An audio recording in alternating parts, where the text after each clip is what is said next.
Okay, guys. So we will start with one topic, which is again this miscellaneous topic. But they will ask you questions here. These are the two topics that we need to discuss: bondage and migration. Okay. So problems of rural labor in the very same chapter that we have discussed yesterday. The topic is problems of rural labor. So here, one of the most important problem which is faced by the rural labor is related to bondage or bonded labor, right? Bonded labor is a kind of forced labor only, and this is what we need to discuss: how, what are the reasons, what are the impact, and why it is sociological, right? So why it is sociological, or how it is sociologically significant? If you look into this, it is related to labor, and this is something which is economy related topic. But we know how this labor is actually connected to society, and we have discussed about theory of division of labor already. Apart from that, when we study bonded labor, we will study one of the most important reason for bonded labor as the caste system. Okay, for some of you we have already done with caste system and all. For others that we haven't done, we will be doing it in the coming session. So caste system, this is one of the reason for bonded labor, right? If you look into the bonded labor, who are part of this, who are mainly are the bonded laborers? Mainly the scheduled caste and the scheduled tribes, right? So they are the bonded labor. So there must be something to do with the caste system. In fact, a lot of things has to be done with the caste system. Why only lower caste people are bonded labor, and what are the exact reason for this? Not only lower caste, there are other reasons also. Okay, indebtedness is one reason, poverty is one reason, and your spending is also one reason. What kind of spending? Guys, even if you are poor, Indian culture, right? You try to maintain the culture, you celebrate the festivals like marriage or any religious ceremonies and all. So even if you are poor, even if you are living in poverty, you will approach the money lenders and you will start taking money from them at a very high rate of interest. After some time, you are expecting that you will be in a position to pay, and when you are supposed to pay at a very high interest rate and you are not, you are realizing finally that you are not able to pay, ultimately you will become bonded labor because you have to sell your labor. Oh, okay, so you need to work forcefully because you are not getting paid for something which you are going to do. So that is what forced labor or bonded labor. And in some cases, you will be pledging the children also. You will be pledging the child, and that is in fact the worst form of bonded labor. So many sociologists and many thinkers is of the opinion that bonded labor is actually a modern day slavery because it's a kind of dehumanizing setup, right? You are doing something which you don't want to. You remember the statement that you have studied under Marx. It is totally against you, right? Something which you don't wish to do, you are doing it, and forcefully you're doing it, and you are not getting paid for that. Just because you might have borrowed some money, you are doing this. Or just because you born in a particular caste, you are doing this, like manual scavenging. It's a kind of forced labor. Even if you try to go away with that occupation, you will be forced to perform that occupation, right? So that is why even in the fundamental right to employment is also given. Okay, so this is what about bonded labor. So we will quickly look into what are the reasons and what are the impacts and everything. Guys, I hope you know about Jajmani system that we have discussed. This is the traditional setup that we used to follow. The Jajman is mainly from the upper caste. There will be many dependents on the Jajmans. They are known as Kamins, right? So Kamins, different Kamins are connected with the Jajman. So this is how the village functioned, and this is how the village setup was. There may be many Jajmans in the village, and many Kamins are actually dependent on the Jajman. So this system is what Jajmani system. Okay, and the functionalist will interpret in what way? You think now. What you need to do is you need to think from Durkheim's perspective, or you need to think from M.N. Srinivas' perspective. So what they would have thought in this way, this is what the approach you need to follow. So they will say that this is functional and these people are interdependent, and they will solve the problems of each other because judgeman need the help of the Kamins issues, and everything is also taken care by the judgeman. So this is a kind of mutual interdependence, mutual, cooperation. This is how functionalists will put this. On the other hand, how about the Marxist sociologist? Like yesterday I've given you an example, Daniel Thorner or A.R. Desai. Okay, these kinds of Marxist sociologists, they will identify the inherent exploitation which you can see in this. right? There is an unequal distribution of rewards. Kamens are doing more work, and this is totally unequally distributed rewards setup. So this is seen as exploitation by the Marxist thinkers. Judgments exploit the Kamens. So this is one of the traditional village setup. But now the things have been changed. Judge money system and all is not there. Maybe in some remote rural areas you will still see some kind of obligatory relation, but now all these obligatory relation have given way to contractual relation. Okay, so this is something which you need to remember in your answer when you talk about modernity or changes in agricultural setup or changes in mode of production. For some of you, mode of production I've already discussed, and others I will do that. Okay, so let's quickly look into this. This is again from Essential Sociology only. These topics, this is enough, guys. There is nothing more to discuss in these topics. And they will ask you this as a 10 marker, bonded labor. They will ask you migration as 10 marker. Now, you know, if you think about migration, economics, you might have studied the push-pull factors for migration. Okay, and when we discuss about sociology, there also we will discuss about the reason for migration. You are migrating for opportunities. So what are the types of migration? Rural to urban migration. Okay, and after green revolution, rural to rural migration. So rural area, in one area, for example, if you take southern part of India, the scope for agricultural labors are very less because agriculture itself is not doing so much good, right? But in northern part of India, like in Punjab and Haryana, after green revolution, the agriculture has started doing very well. So there was a high demand for agricultural labors. So people from South India started migrating to North India. So you can say rural to rural migration. Similarly, rural urban migration is also there.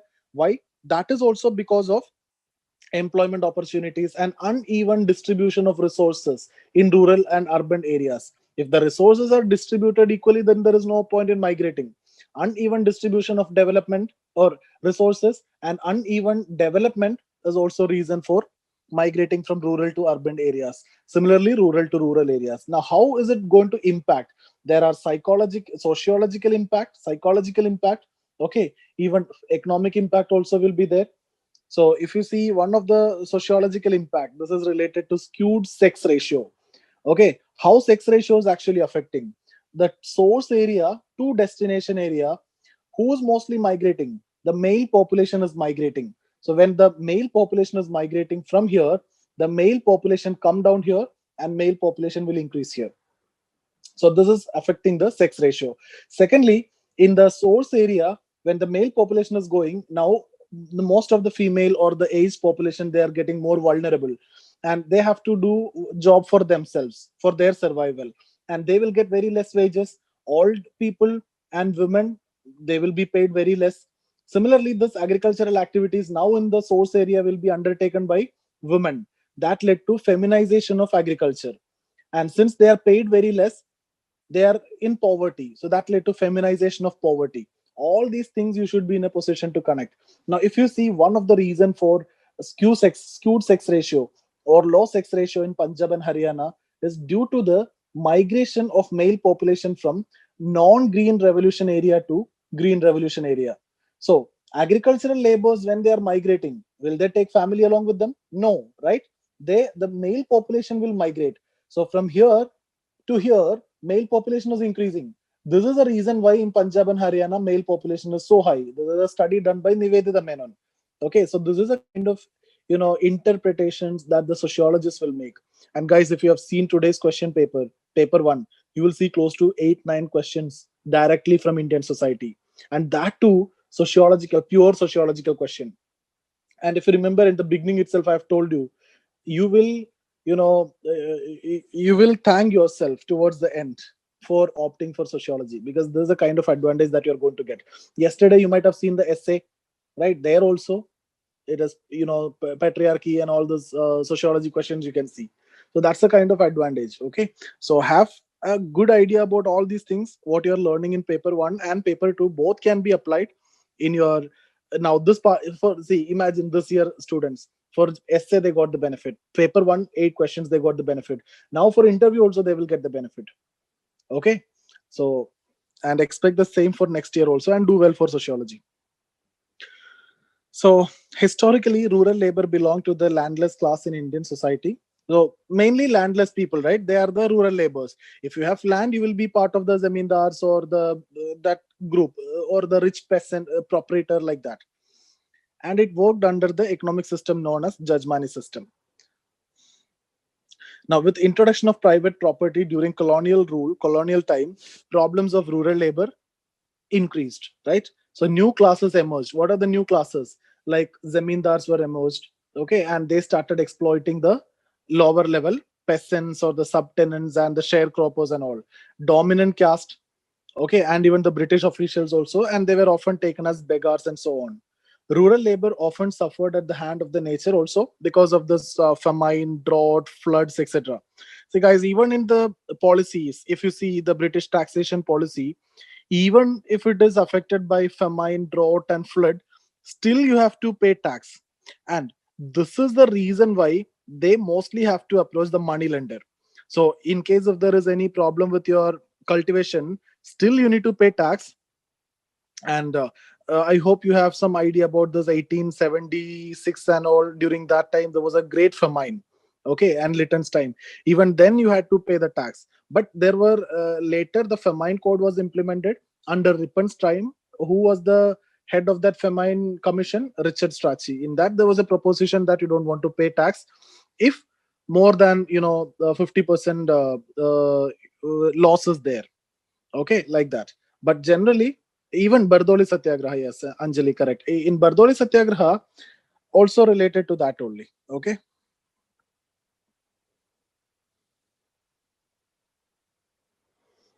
Okay. Similarly, more than Bardoli Satyagraha, it is actually Kheda Satyagraha. Okay. So even this, if you see Champaran, this is Gandhi's first civil disobedience movement. Why? Because you are violating a law here. When you are violating a law, it is going to be civil disobedience movement. In Kheda Satyagraha, actually you are not supposed to pay the tax since there is a crop failure. Okay. So Gandhi is asking not to pay tax. Here it is non-cooperation movement. Why it is non-cooperation movement? Why not civil disobedience movement? Despite the fact that you gave a call not to pay tax, here also Gandhi gave a call not to pay tax. But here legally you have to pay tax. Gandhi gave a call that don't pay tax. This is violation of law, civil disobedience movement. In case of Kheda Satyagraha, Mahatma Gandhi gave a call not to pay tax. But when he gave a call for not paying tax, there was already a law which is existing that you don't want to pay tax if there is a crop failure.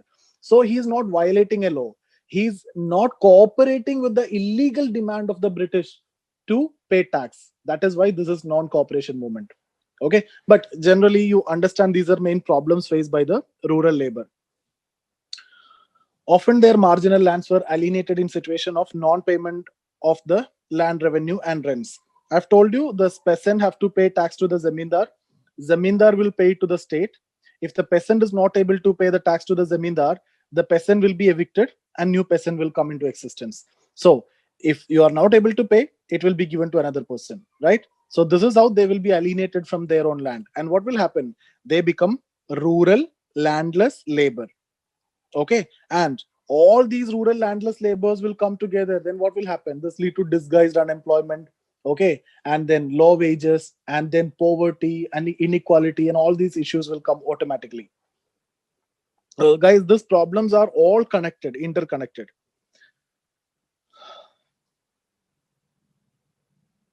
Then we have discussed about this. Artisans also suffered, handicraft and handloom failed, okay, because of industrialization, that the free trade which was introduced by the British, okay, and they also became what? Agriculture labor. So after 1813 Charter Act, I've told you the life of artisans totally ruined. So now what they can do? They had some skill, but now that is not going to work out. So they shifted to agriculture labor. So that led to this issue called as disguised unemployment. Already the peasants who are losing their land joining as laborers. Now this artisans who's losing their job also joining as laborers. So for this amount of land, let's suppose three people is enough to work, but now 10 people are working, and these 10 people, whether they work or not, the same outcome will come, right? This is what you call as marginal productivity is zero. That is what disguised unemployment. Okay, so these things are common, easy. Rural labors have different features than the urban labor. urban labor work in a market or money economy, rural labor may not be. Like rural labor is related to, one example, judge money system. This is a kind of obligatory relation. But when it comes to urban labor, it is in terms of market economy, or it is contractual relation. But now the trend has been changed, but in general we are discussing. Rural labor is also affected by seasonality, indebtedness, bondage, all these social security issues, migration, poor education, health, social security exploitation, caste system, and so on. According to Jan Breman, in his book, okay, this book name you can remember. This guy is very important. You can remember this name. Even when we discuss about migration, also I will discuss this name, and I will tell you something called as footloose labors. Like footloose labors means somebody who's migrating from rural to rural. Like in the context of Green Revolution, I've discussed this, right? Non-Green Revolution area to Green Revolution area migration is what footloose labor. I'll be discussing shortly again this one. Okay, so shows that landless workers do not have many rights. For instance, they are usually not paid the minimum wage. So these are in general. Now we go to bonded labor. So what is bonded labor? It is related to modern day slavery. National Commission on Labor defines bonded labor as a labor which remains in bondage for the debt incurred. So you might have borrowed money, and for that money you are working. Effectively, you are not getting paid for the work that you're doing. You are just trying to finish or complete the debt which you have taken, and you are pledging your labor for that.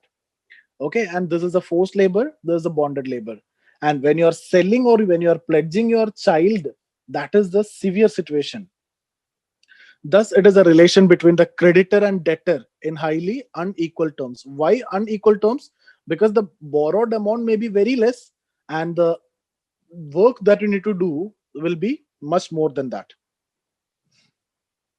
What are the reasons for that? Over expenditure on marriage. I've told you the cultural reason. That is very important, guys, especially in rural areas. These people will spend like anything. And from where they will get money, they have to borrow ultimately from the money lenders. When they borrow, they think that they can pay. But what is the problem from borrowing from money lenders? Even though they are saying 10%, yesterday I've explained this. Ultimately, per year, you need to pay 120%. This 10% is per month. So 1 lakh you're borrowing means they are not realizing that they are actually spending worth 2.2 lakh, right? Even though you are spending 1 lakh, by borrowing 1 lakh, for that spending you need to pay 2.2 lakh back. So effectively it's, double or more than double. That is the biggest problem. And this is something which you need to mug it up just like that. And if the question is asked on this, reproduce the same. Okay, because you don't want to go for any other examples directly. Guys, this is what I've told you. This kind of things is what you need to refer to essential sociology. This is what you get from there. Like it is known by different names in different places, like Sagri system in Rajasthan, Vetti system in, and Bagila in Andhra Pradesh, Bandua, okay, in North India, Saurkia, Kamia, different names, okay. Halpati system in Gujarat, Fita in Karnataka, okay, Jeta in Madhya Pradesh, and so on. And mainly scheduled caste and scheduled tribe, and the reasons are as follows. The caste system, this is one of the most important reason, wherein the lower caste worked as bonded laborers in the arrangements of the high caste. So traditionally it was like that, right? So traditionally this is something which is followed. Secondly, the expenditure incurred on account of social and religious customs associated with the birth, marriage, and death ceremonies, various ceremonies. Mortgage of land by the needy tenant farmers. It could be either for investment in the land, or it could be for this reason you might have mortgaged, or you might have mortgaged to pay the tax itself due to famine or anything. You might not have the adequate produce at that year, so you might have borrowed. Okay, poverty, guys. This is one of the most important problem of the rural masses, who are forced to become indebted even to subsistence. Pledging of children is the most prevalent and the worst form of bonded labor. The system implies the infringement of basic human rights and destruction of dignity of human labor. And that's the reason why this is called as modern slavery. Degree. Now, this is something again which you can remember. Bardhan and Rudra, he understood a bondage in terms of degree: extremely attached, partially attached. Okay. Uh, Maybe one more is there, fully attached. Okay, this is enough. Extremely attached means completely bonded. Partially means like half bonded, like that. Okay, so here no freedom at all. It's almost like slavery. Here you have to do the job for the money that you have borrowed. Extremely attached are those who are in total bondage. Now, these are legal provisions. Article 23, you know about that. Bonded Labor System Abolition Act was passed in 1976. National Human Rights Commission also takes Suomoto case. Okay. Now, the next topic is related to migration. Migration of rural labor. So this is specific to rural labor only. Generally, we are not taking migration because in this chapter we are supposed to discuss under rural labor. So it is having demographic and social consequences. I've told you what is a demographic consequence, right? This is one of the most important demographic consequence. It is affecting the sex ratio. Which area? Is it in the source area or in the destination area? In both area. What will happen in the source area? Male population will reduce.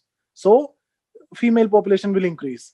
Destination area, why I'm saying male population? Because of male migration is more, especially in the rural labor case. Okay, here male population will increase and female will reduce. So one of the reason for adverse sex ratio in Punjab and Haryana is because of this. Especially this is one of the impact of green revolution. Guys, for those who have done already green revolution, I've explained this point in detail.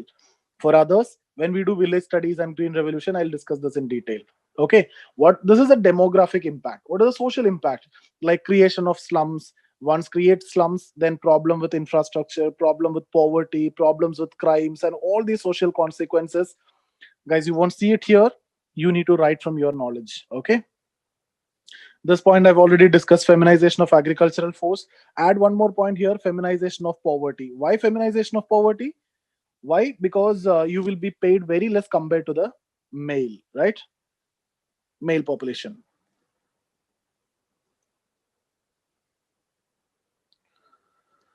Then the migrated worker have to work in hostile environment. Their food habits and their culture have to be compromised, and they have to get attached to the alien culture. All these things you need to mention. Lack of social security, right? But now you can say Aadhaar and ration card and all these are linked so that you can get the benefit even if you're migrating. That is something which you can mention again here. At this point I've already discussed footloose labor. Jan Briman. The Green Revolution and other regional disparities promoted rural to rural migration in a big way. These migrant workers have been termed as footloose laborers, but this doesn't imply freedom. Labor from backward regions, etc., Bihar and all will migrate to Punjab and Haryana. And the wealthy farmers also prefer to employ migrant workers because a lot of advantages there, less cost and everything, right? Like that. And you can pay very low wages for the migrant workers and it can be easily exploited. All these are advantage for the landlords, and they don't have that financial literacy, financial knowledge, so they lack bank accounts, and issue of new crimes will emerge, probability that their money will get stolen. All these are there. Linguistic and cultural problems, discrimination, even in the public services. Under Article 15 clause 2 you cannot discriminate in the related to the public places, but that is not the case in this. Even in the transport buses also they will face such kind of discrimination. Food habits, okay, you will have to face this alien culture and you have to accommodate with this new culture. Education for their children, health facilities, everything will be in question. Guys, all this is what you need to write under this rural migration. Okay, here this Aadhaar program and is mentioned.